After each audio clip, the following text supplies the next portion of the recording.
Question paper பார்க்கலாம். So first one பொருந்தாததை கண்டெழுதுக. இதில் ஆன்சர் பார்த்தீங்கன்னா சி மதுரை காஞ்சி. இதோட ஆன்சர் 782. ஸோ இது வந்து தப்பு. 10 பாட்டில் 12 திருமுறைகளுள் இடம் பெறுவது திருமுருகாற்றுப்படை. திருமுருகாற்றுப்படை சைவ திருமுறைகளில் எத்தனையாவது திருமுறை? 11ஆம் திருமுறை. முருகு பொருநாறு 12 முல்லை.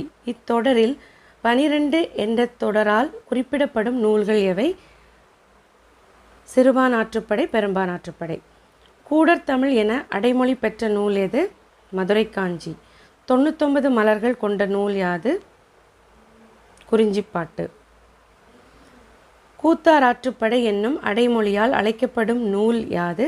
மலைப்படுகடாம். ஏற்றுமதி இறக்குமதி குறித்து கூறும் நூல்கள் யாவை? பட்டினப்பாலை, மதுரை காஞ்சி.